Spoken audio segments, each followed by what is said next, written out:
Hi, so welcome back. So in this lecture, we will look at a few more examples of discrete random variables. This lecture will tie into assignment 2 as well, where a lot of these examples were given from before.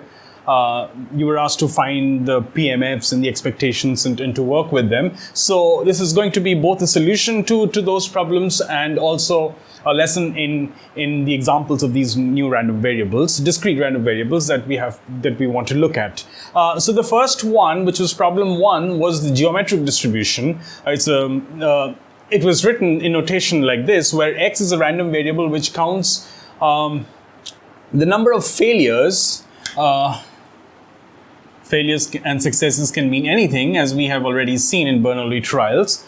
And counts the number of failures before the first success in independent Bernoulli P trials. Okay, so in other words, for example, if you're tossing a coin and you keep on tossing till you have the first heads, for example, heads, if we assign heads as success and tails as failure, so you keep on tossing till you have the first heads. And then, so what's the probability?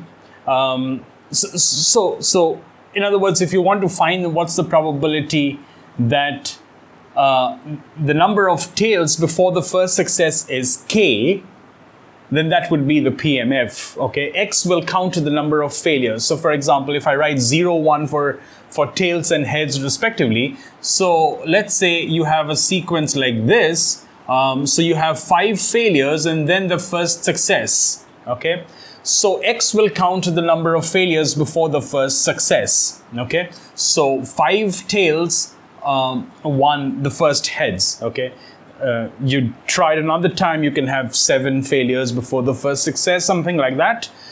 So the question is, if x is counting the number of failures before the first success, and of course these are Bernoulli P trials. For heads and tails, P is half. Okay, and in each trial, what's the probability of the success, or what's the probability of heads is half. Okay, but you can have different P's for different problems. Anyway, so the question is, what's the PMF? What's the probability that you will have k failures before the first success? Okay, now.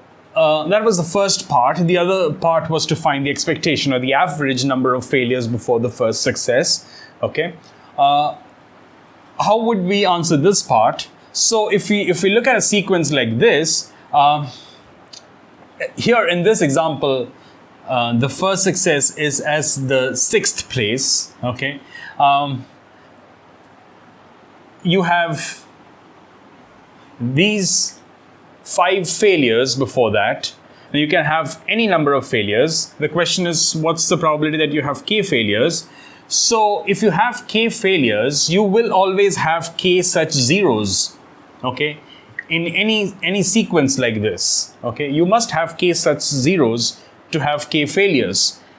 And what are the ways that you can line up these k failures or k zeros? It's just one way. Just write zeros, at all the k places. That's the only way you can place k failures. Okay, so as far as matter of choice of putting failures is concerned, there's only just one way we can do it. And so, but because each failure, so you remember that in Bernoulli, for example, forget this specific example of P being half. These are all Bernoulli trials.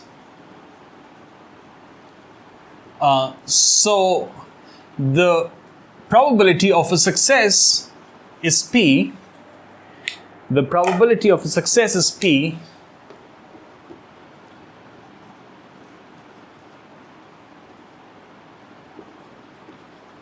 And the probability of a failure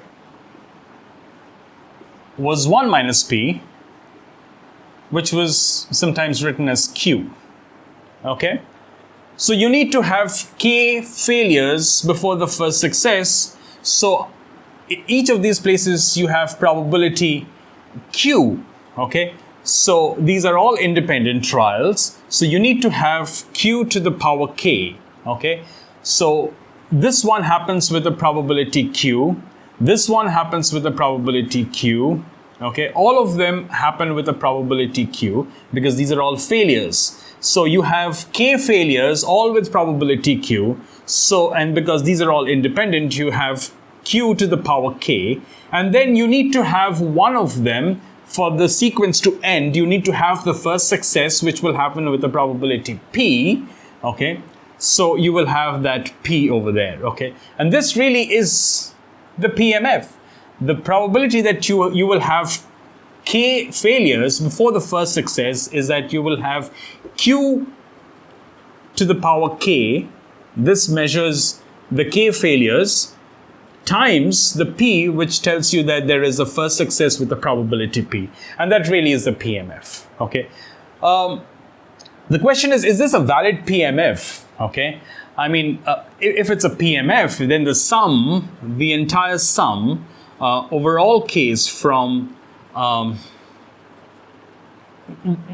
where does, in what range can we have K? We can have 0 failures, for example. Just in the first trial, you can have a success. So there is 0 failure. Or you can go on and on till infinity. You know, potentially you can go on till infinity till you have the first success. So really K, the number of successes before the first, number of failures before the first success can range from 0 to infinity. So if really this is a PMF, this should give me 1. Okay. The question is, does it give me 1? Let's just do that. If I just plug in these values, K from 0 to infinity, for each K you have this formula of Q to the K P, but P is constant. Only this is dependent on the K, the index, which is ranging over from 0 to infinity. So I can take out P common. Now this really is P, if you write it out, it's just 1 plus Q square plus dot dot dot. This is a geometric sum, if you remember. Okay, this is a geometric series.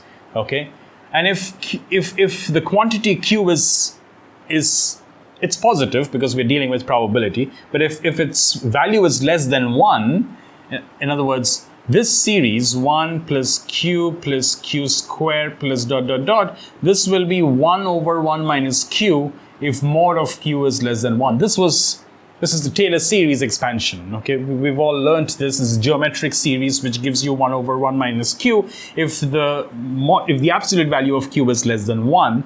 This is absolutely convergent to this. But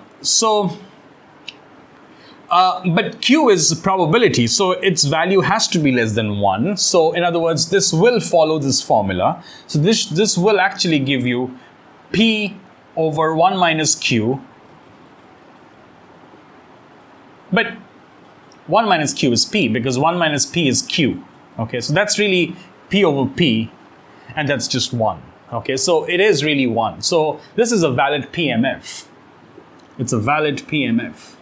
Okay, so that's the answer to the first part of this question. Okay, and that's the geometric series. The reason it's called a geometric series because you end up with this geometric series here, geometric distribution. Sorry, the reason it's called a geometric distribution is because you end up with this geometric series, the geometric sum. Okay, that's why the name geometric.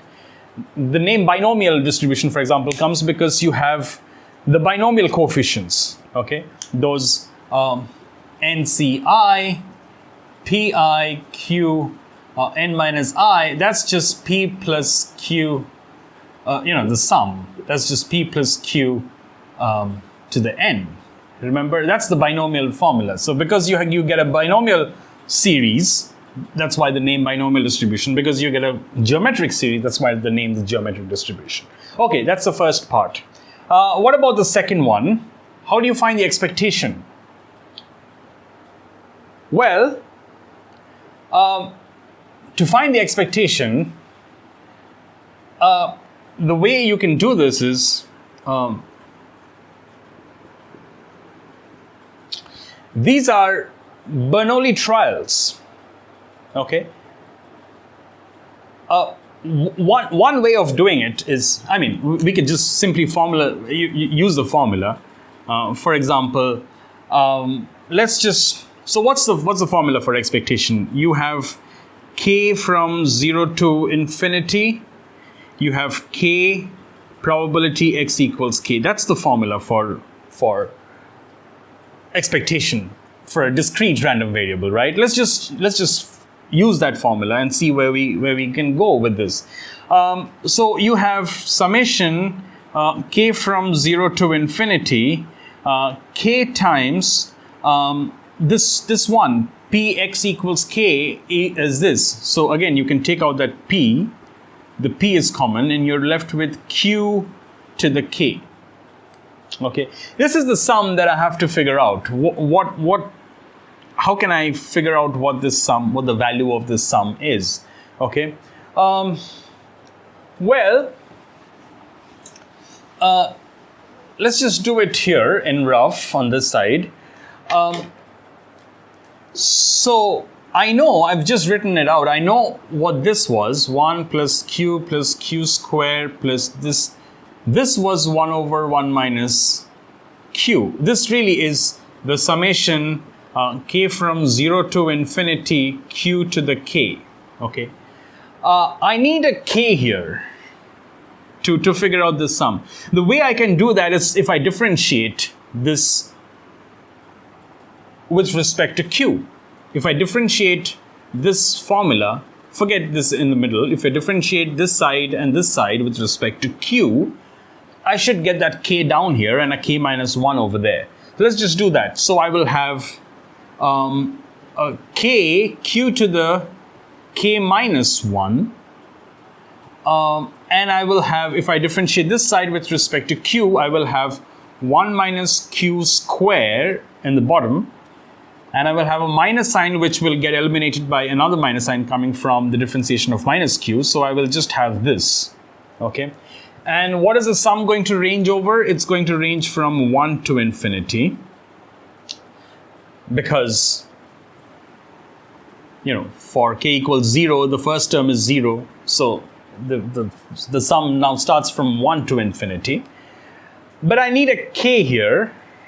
So I can multiply both sides by q. If I multiply this by q and I multiply this by q, so each term gets multiplied by q, I will have this thing, right? But I need to have this starting from 0. I have the sum starting from 1 to infinity. I need to have the sum starting from 0. What's the first term here? The first term,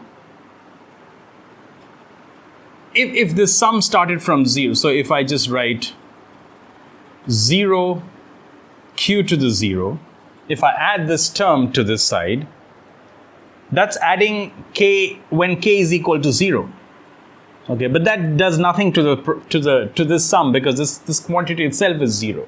Okay, so I can just, so this sum can be written as starting from 0 to infinity as well, because the first term itself is 0, because when k is 0, this quantity is 0, k itself is 0. Okay, so the fact, whether I write it as from 1 to infinity or 0 to infinity, the value remains the same, because if you start the sum from 0, the first term itself is 0. Okay, all right. So this is what it is. So I can write it like this. So therefore this quantity is that. So let's just plug that in. So this is p, remember, p square. So this is q over p square. And so if I put that in, I have q and I have a p square. Q is 1 minus p, let's just write that. And one of the p's will cancel with this. So I have 1 minus p over p, and that's the value of the expectation. Okay, so it's just to figure out through, you know, this is the sum that we wanted.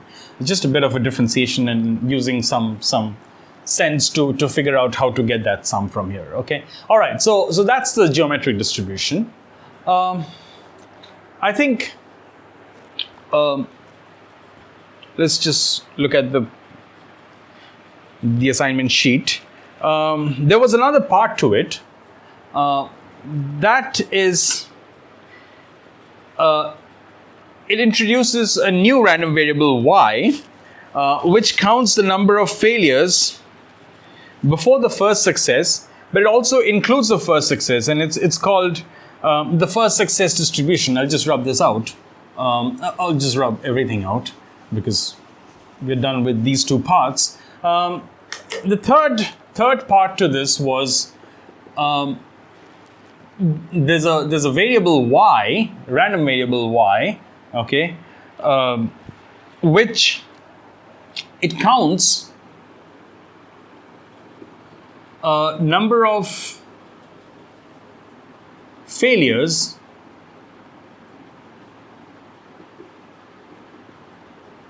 before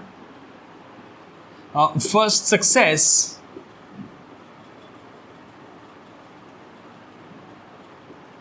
plus the first success. Okay. So in other words, for a sequence like this, 1, 2, 3, 4, 5, it not only counts the first 5 failures, it also counts the first success as well. Okay. So this is written as y following the first success distribution with parameter p.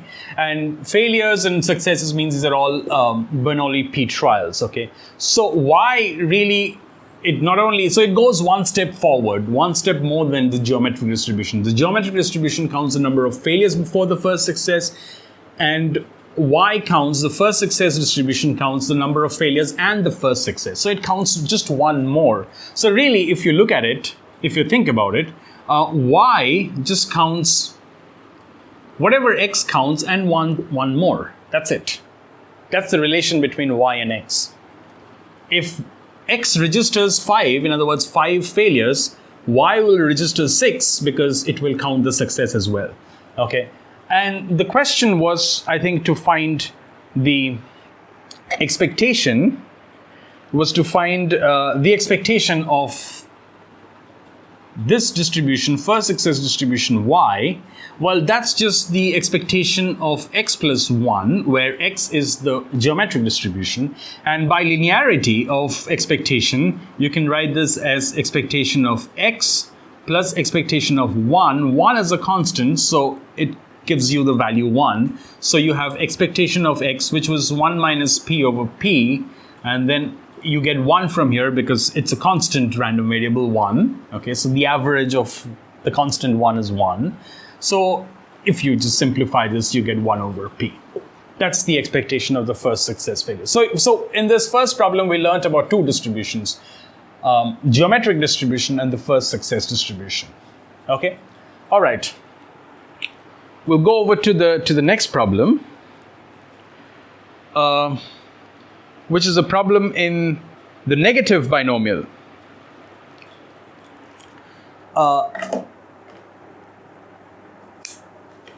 Let's rub this out.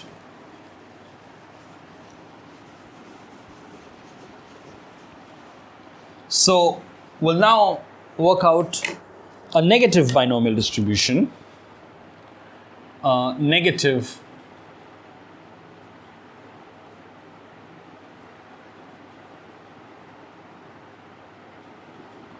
binomial distribution.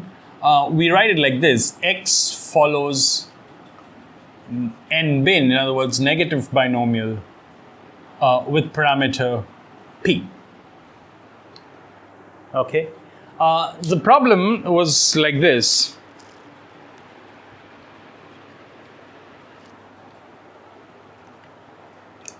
So the problem was like this. Well, sorry, I think we will have one more. There will be another variable, another parameter, rp. So the problem went like this, okay? X measures the number of failures before the rth success, okay, in independent Bernoulli trials. So it's really a generalization of the geometric distribution. This one is when x counts number of failures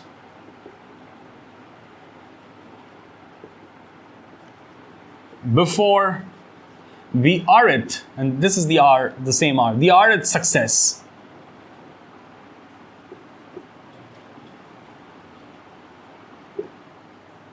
okay. So in other words, you get a series, you get a sequence like this: 0 0 1 0 1 0 0 0 1 0 0 1. So for example, if I'm looking for 1 2 3 4, this is the fourth success. Okay, there are 3 other successes before that. So if you are flipping the coin and you stop at, if you fix your r, okay, if you want to stop when the fourth or the rth success comes, and you count the number of failures before the rth success. Okay, so the number of failures here are 1 2 3 4 5 6 7 8. So there are 8 failures, and definitely you will have 3 successes, because if this is the rth success, you need to have r minus 1 successes before that. So if this is the fourth success, you will have 3 successes before that. So in this case, the random variable x will register 8, because there are 8 failures before the fourth success. Okay, in some other sequence, somebody else trying the same game will have different x or whatever. Okay, so the question is again, what is the probability mass function of this one? If I ask for what's the probability that you will have k successes or k failures before the rth success, what would be that formula for this PMF? Okay, now if you look at it, one thing is constant, this one is again constant. Okay, you need to have the 1 right at the end, that's when you stop. However, how many places are here?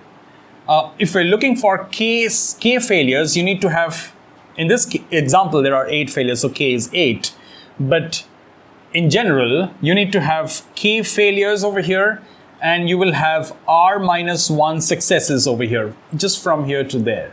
Okay, before the rth success, you will have k failures and r minus 1 successes. So there are k plus r minus 1 places before the rth success, and you need to arrange your zeros and ones in there, in k plus r minus 1 places. How can you arrange them? You can pick k places out of all these places where you put the zeros, and at the rest of the places you put 1. So that way, so the way you can do that is you pick from k plus r minus 1 places, you pick k places, like here, where you put zeros. In other words, you have failures with probability q to the k there, because you have k failures, and these are again independent, these are all Bernoulli trials. So q means 1 minus p. And then in the rest of the places, you have success. How many successes do you have? You have r minus 1 successes, and that's the probability mass function. This looks like binomial, but it's not really binomial. It's a negative. Actually, if you think about it, again, I mean, the question is this a valid PMF? In other words, it will be a valid PMF if you add all of them and you get 1. Okay, if you add all of them, k from where can k range from? You can have, if your r is 1, okay, then k can really range from 0, because if your r is 1, you can have the first success in the first place itself, and in that case you have no failures. So in that case,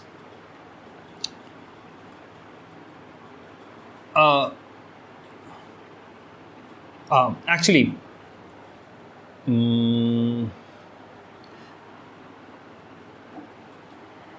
if you set your r value to a specific value, for example 4, okay,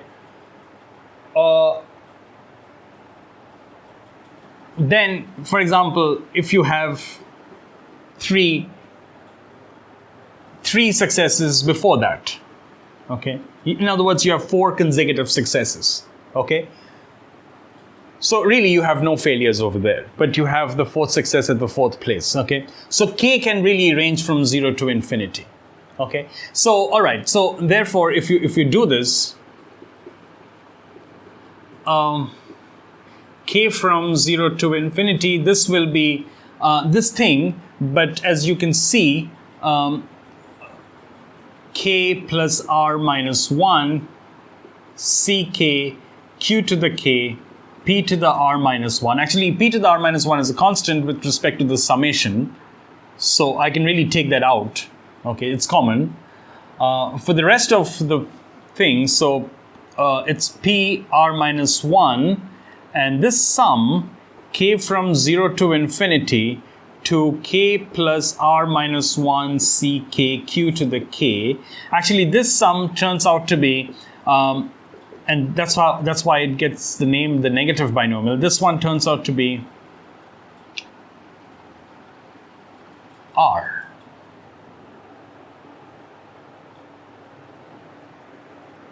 Okay. So therefore, that's why it gets the name the negative.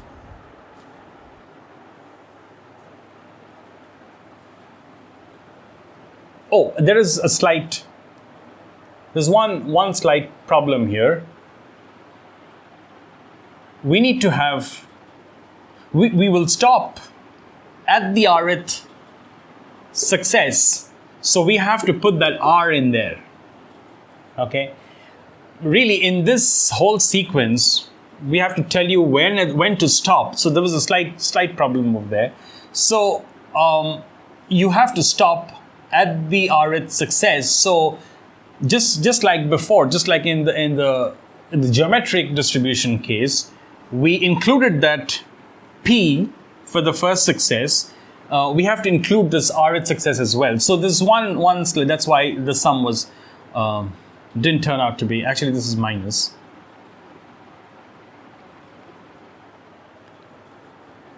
Okay. So this, if you expand this in a binomial formula, because r is negative now, in the sense that if you put 1 minus q to the minus r, and if you expand that out in the Taylor series again, you will get a series like this. Okay, that's why, and this is because the index is negative, minus r. That's why the name the negative binomial. So it's a negative binomial expansion, and because 1 minus q is p, you will have p to the r by p to the r, so that is 1, and so therefore this is again a valid PMF. Okay, so just keep that in mind. You have to put that last success in there. Okay, by putting p to the r. Okay. All right, so that's the PMF. The question is, what's the so this was the first part. The second question was, what's the expectation of this random variable? Well, if you think about it,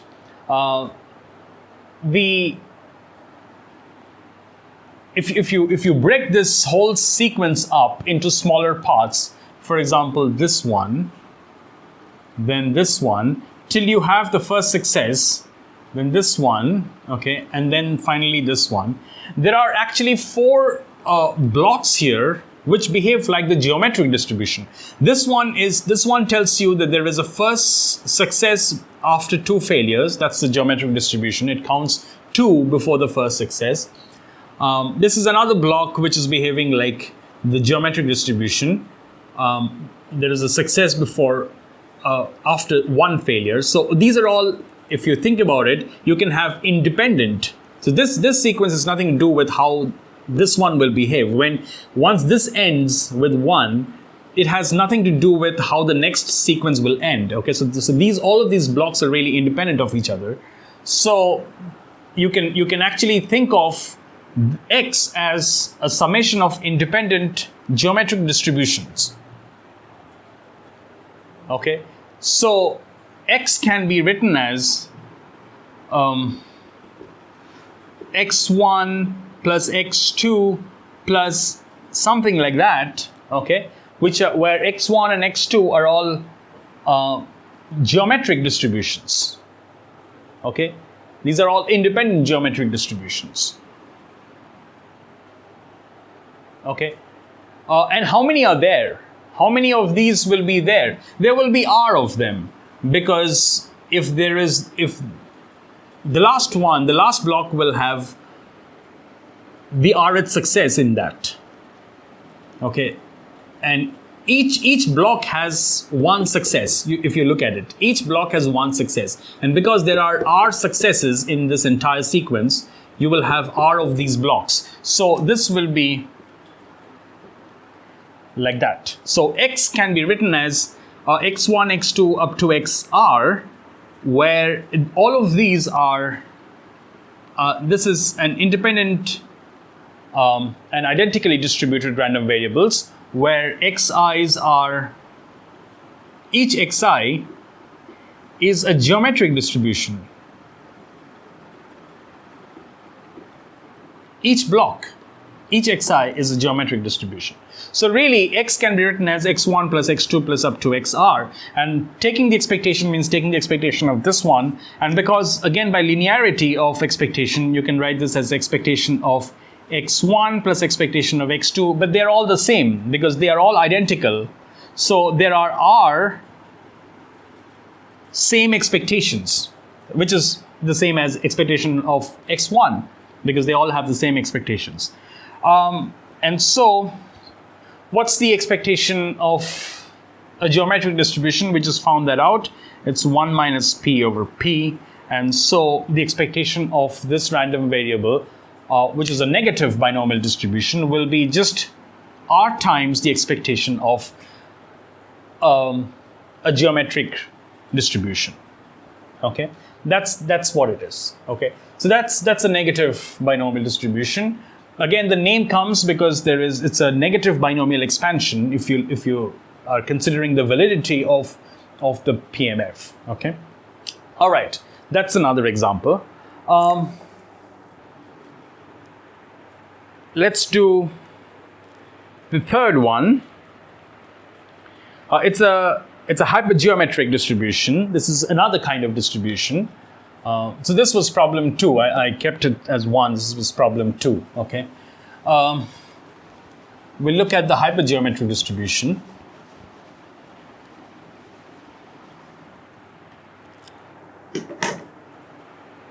So problem 3.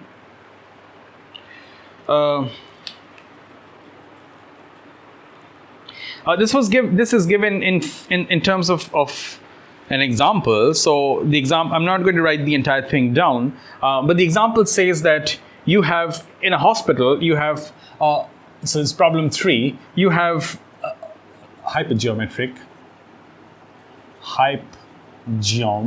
okay, and there will be 3 parameters in this, m, n, and capital N. So the example is like this. So you have m, in a hospital, you have m male doctors, you have n female docs, okay, doctors, and there's going to be a medical committee that is going to be constituted with n members in it, okay, n members in a committee.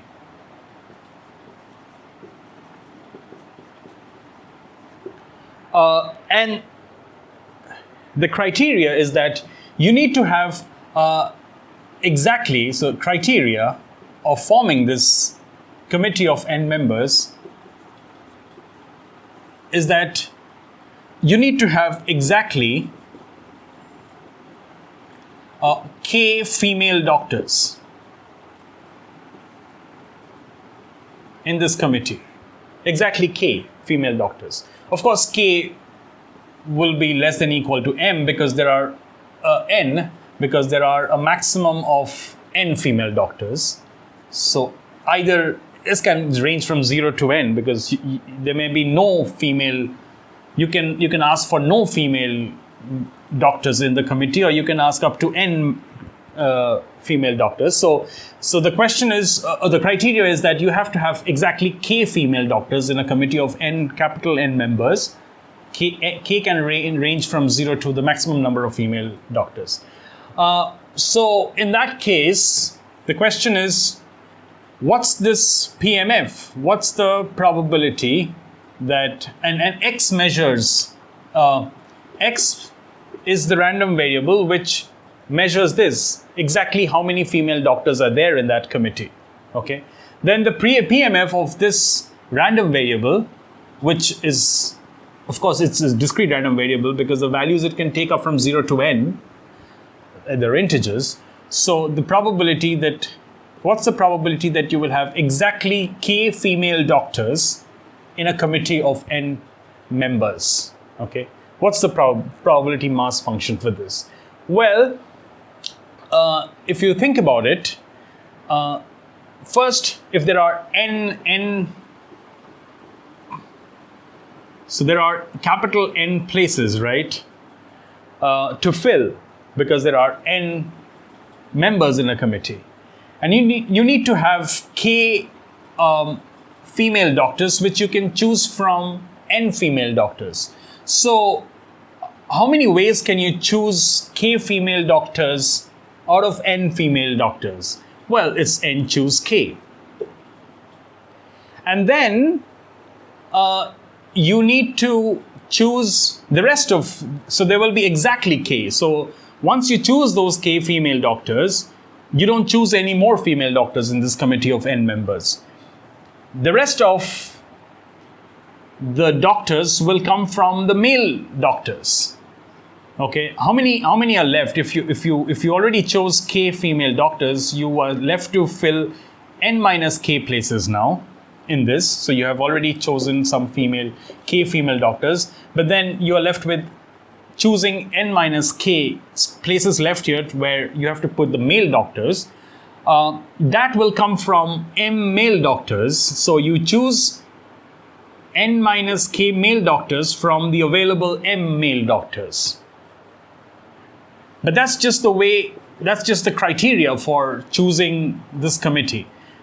This must be divided by how many general ways you can choose a committee of n members from the available, total population is m plus n. So total population of doctors is n plus n, out of which you have to choose capital N members to form this committee. So the general total number of ways you can do this, you can pick a committee of n members out of m plus n people, is this. And this is the way you have done it, because that's the criteria. So this divided by the total number of ways you could have done it. So that's the PMF. I hope that's clear, okay? This is the formula for the PMF. And it's called hypergeometric.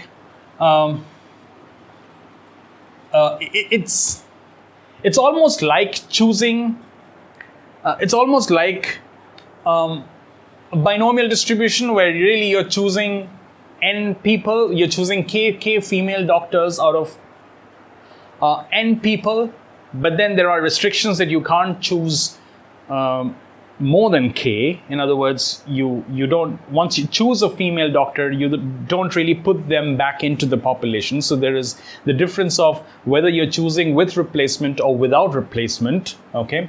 In binomial distribution, you're really choosing with replacement, and in hypergeometric distribution, you're choosing without replacement, because once you choose those female doctors, you don't put them back into the population. So that's the PMF.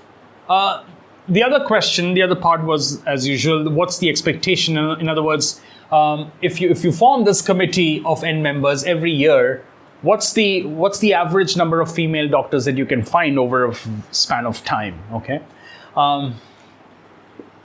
Well, let's just do that quickly. We'll do that by formula. This will be k px equals k. Okay. Well, as I said, k can range from 0 to n, because there are maximum of n female doctors in there. Then we'll just use the formula here. You have summation you have summation k from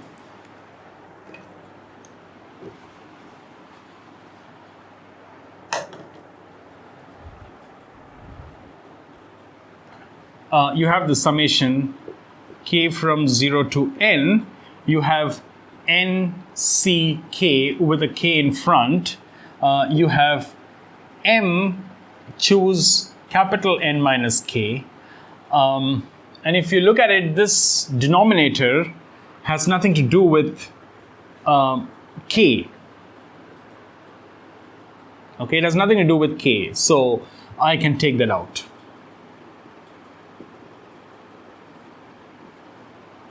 Okay, so it's not part of the sum. It's a constant with respect to the sum. So how do I do this? Well, this will turn out to be, so let's just keep this one as it is, m plus n choose n. What's this? This will be summation k from 0 to n. We will have n minus 1 choose k minus 1. This k, n choose k, if you write it out, it's going to be k, this n factorial by k factorial, and you have n minus k factorial. Well, one of the k's will cancel, so you really have k minus 1 factorial. You can write this as n minus 1 minus k minus 1, the whole thing factorial. And on top, you can take out this n and you write it as n minus 1 factorial. So you're really getting n, this n. And if you look at it, this is going to be n minus 1 choose k minus 1. Okay, there's n minus 1 coming from there and the k minus 1. So that's what I've done. I've written this out in terms of n minus 1 choose k minus 1. Okay, because I'm making this k minus 1, I want to make this one k minus 1. So I'll just write m choose. This I can write as n minus 1 minus k minus 1. And it makes no difference. It's the same. Okay. But then I have made I've changed this n to n minus 1. Change the quantity from n to n minus 1. So I better do that here as well. Okay. How can I do that here? I want to make this as, so if you think about it, m plus n choose capital N can be written as, this is m plus n factorial. There is going to be capital N factorial and an m plus n minus capital N factorial.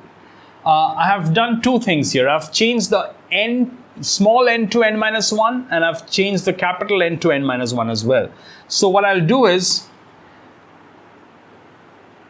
I will take out an m plus n from here. So you are left with m plus n minus 1 factorial on top. And this is just keeping m as it is, but changing n to n minus 1. And then in the bottom, I want to take out a capital N, then I will have n minus 1 factorial. So I've changed the n to n minus 1. And here, I can just adjust things. I'm writing m plus n minus 1, and then minus n minus 1 factorial, and everything remains the same because the minus 1 will cancel with the plus 1, and I've changed the small n to n minus 1, I've changed the capital N to capital N minus 1.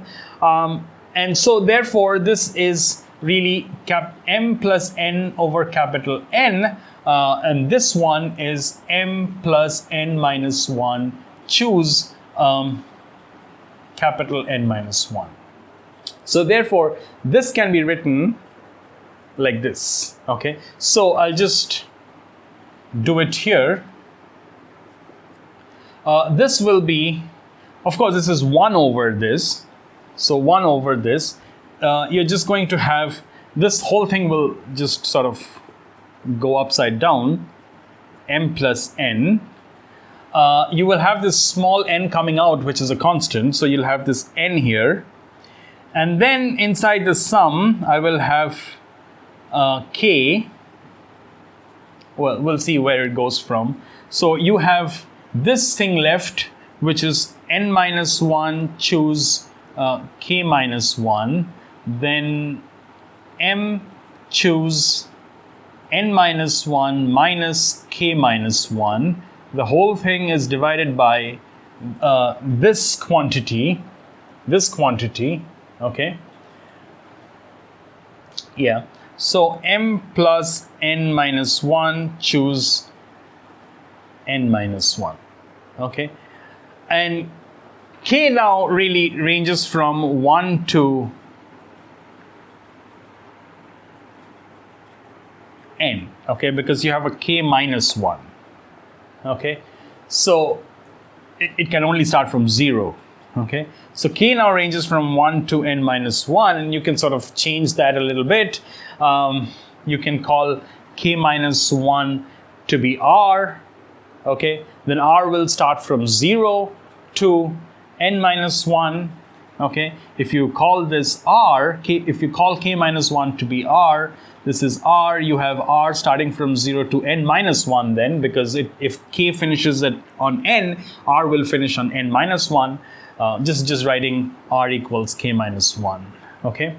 And this will become r, okay? It's the same thing as this. If you look at it, there is this quantity changed to n minus 1 with r as the index. This m remains what it is, capital N changed to n minus 1 with r as the index. And this one, small m and small n changed to n minus 1 divided, choose capital N changed to capital N minus 1.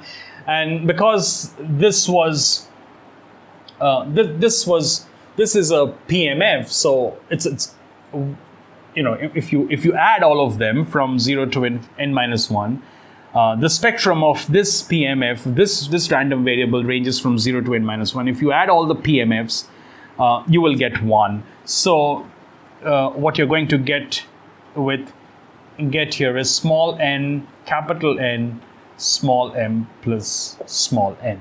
That's the expectation. Okay, you're going to have these many, on an average, these many nurses, these many female doctors from in a committee of capital N members, if you keep on picking them in this fashion that is defined here, okay? All right, so that's the expectation. That's the hypergeometric distribution.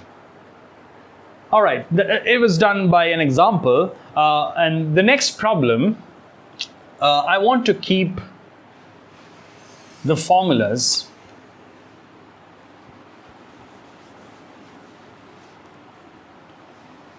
I want to keep the formulas here.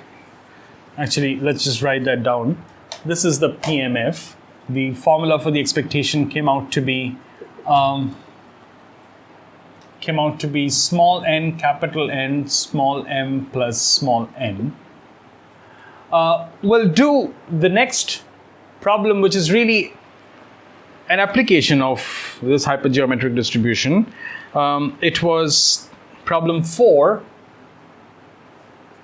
It said that from a pack of 52 cards, what is the probability that you will pick 10 cards? You're picking 10 cards. So it's the same thing as picking a committee of n members where n, capital N is 10 here. You're picking 10 cards such that 3 of the picked cards are aces. So it's like, so you have 4 aces, okay? Or let's write it like this. You have 48 out of 52 cards. You have 48 non-aces, okay? And you will have 4 aces, okay? Out of which you're picking 10 cards. So you're picking like a committee of 10 members, okay? You're picking 10 cards. This is your M and this is your N, okay? That's the division of two types of cards, and you're picking 10 cards. Okay? With the criteria that 3 of the picked cards are aces. So the criteria was that there are exactly k female doctors in the previous one. There are exactly 3 aces. Okay? In these 10 cards. Okay? The criteria is that you're picking 10 cards but with 3 aces. Like picking k female doctors from n female doctors. You're picking 3 aces out of 4 aces that are available to you. Okay? So what's the probability of doing that? Okay? So that's just here. Okay? We'll just put the values in there and you have the answer. Okay? N here is 4. You're choosing, out of 4 aces, you're choosing 3. Okay? K, this is K. This is your capital N. Okay? Out of the 48 other non-aces, in other words, like the male doctors, you're choosing the rest of them. So there are 7 more cards left. You're choosing 7 non-aces and choosing 3 aces out of 4 aces, divided by the total number of cards available are 48. If you add the aces and the non-aces, you have 52 cards to start with, out of which you could have picked 10 cards. In 52, choose 10 ways. Okay, and that's your answer. So the fourth problem is really an application of the hypergeometric distribution. Okay. All right. With that, we come to the final problem. This is actually one of my favorite problems in probability. The problem goes like this.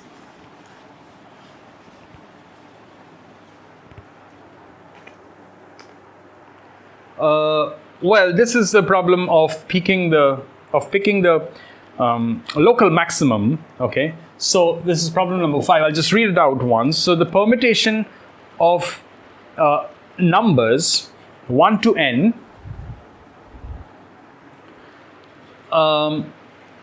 has a local maximum. So for example, if you have some numbers 1, 7, 3, 2, 5, 4, like that, okay, 6, 8, okay. If you have these numbers, I don't know if I've included all the numbers, 1, 2, 3, 4, 5, 6, 7, 8. So there are n. So if n is 8, okay, I can arrange these numbers in this fashion. What it's saying is that at each position, a number will be called a local maximum if it's the maximum out of its immediate 2 places. So for example, if you look at 1, 7, 3, 7 is the maximum out of the next 1, 7, and 3.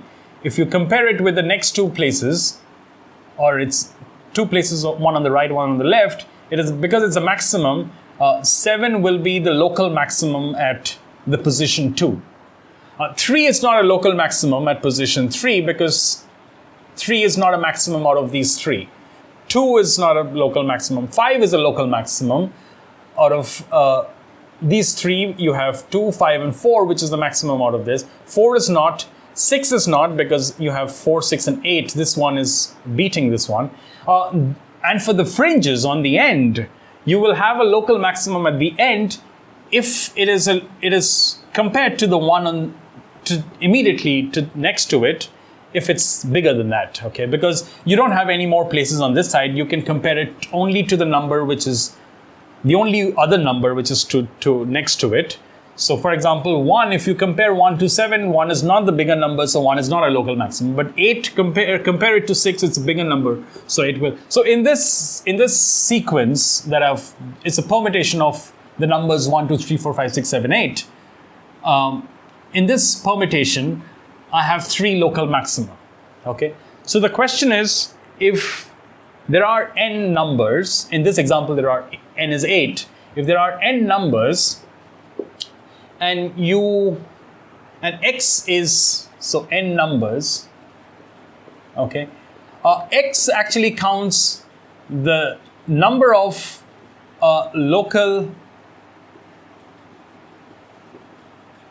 maxima, okay, in any arrangement in a permutation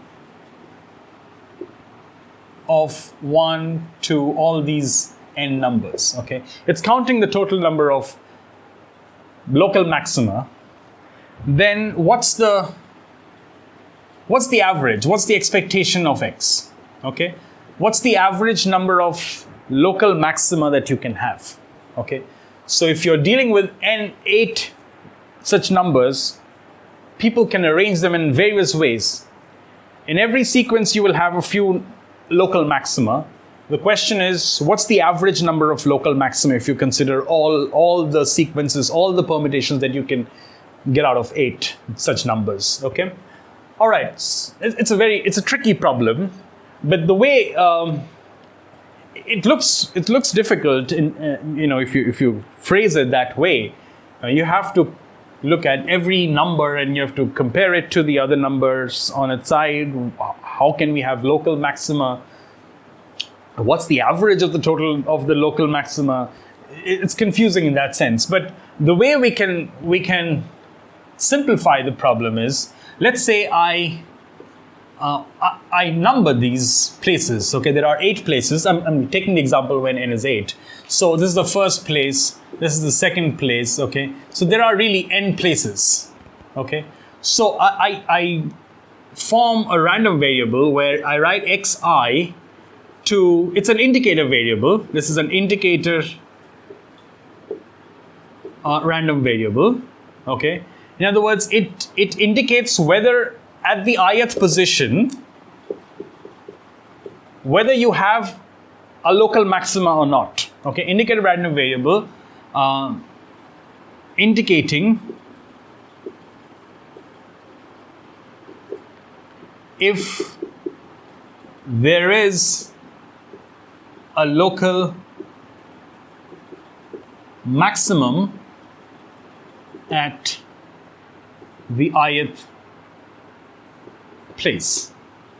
Okay, so really it's a Bernoulli random variable because it either gives you 1 or 0. It's indicating. You can think of this to be indicating 1 when there is a local maxima and 0 when there isn't a local maxima. Okay, so x is xi. This is a Bernoulli random variable.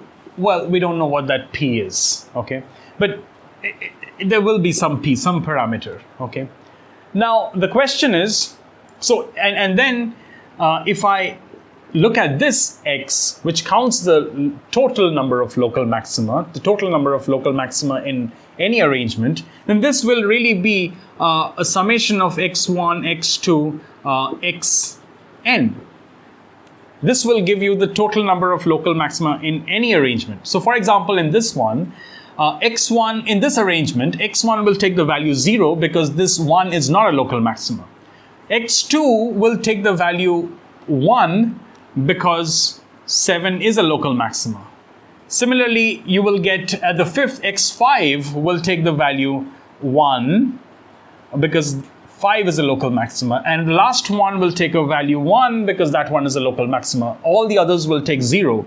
So x will give you 3, and that's just counting how many local maxima you have, 3 local maxima. So x can be written as a summation of all these indicator random variables, and you can imagine that these are all independent. These are Bernoulli trials, but what you have, this one has nothing to do with what the next number will be. You can arrange them in any manner, okay? So these are all independent. The only thing is to find out, so if I want to find out the expectation of this, the average, I just have to find out the average of this. And by linearity again, I will have all of these averages, expectation of x1, expectation of x2, but they're all the same because these are all Bernoulli trials and they are IIDs, in other words, identical and independent and identically distributed. And so you will have n such expectations, all of them being equal to, for example, expectation of 1 or expectation of xi, okay, x1, okay. The only thing is we need to find out that p. Okay, but I think before this, let's just jump the gun. There's a slight technicality here. Okay, what's the P here? Okay, how can we have a local maxima at a place? So, for example, to find the local maxima at this place, if I have three numbers A, B, and C. Let's say A is smaller than B is smaller than C. This is when can we have a local maxima here is when I put this C here, which is the maximum number, and then I put A, B, or B, or A, B, okay, so whatever. So the only way I can have a local maxima here, which is a non-fringe position. You see, this one is not at the end. There are two places on both sides of this place.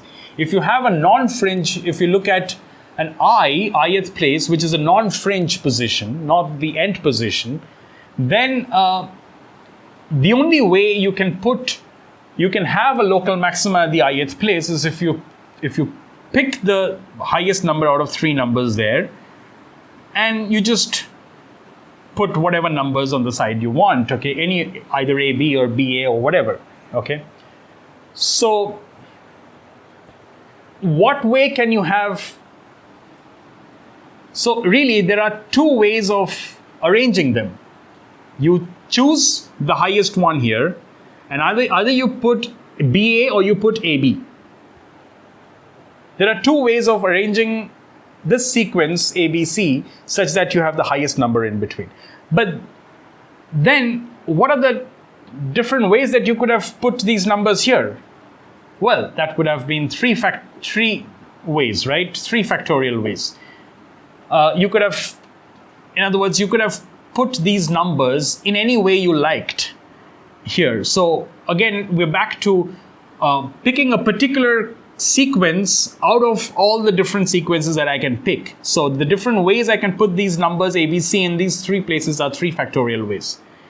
But the way you will have a local maxima at the ith place is only by choosing these two particular ways, where you put the highest one here and you put two numbers on the side and you can swap them or whatever. Okay, so excuse me. So the probability that you will have the probability that you will have a local maxima at the ith place is 2 out of 3 factorial. Okay, that's the probability of local maxima at I. Okay, where I is not a non-fringe number. Okay, so that really is, so therefore for I, which is a non-fringe number, this is the success. This really is the success. If you have a local maxima at the ith place, that's the success. So this P really measures the probability of the success. So for I, which is not either the first place or the last place, I which is not equal to 1 or n, either the first place or the last place, over there P will be 2 by 3 factorial or 1/3. Okay, what if you have a fringe position where, for example, this one over here, you have to you can deal with any two numbers.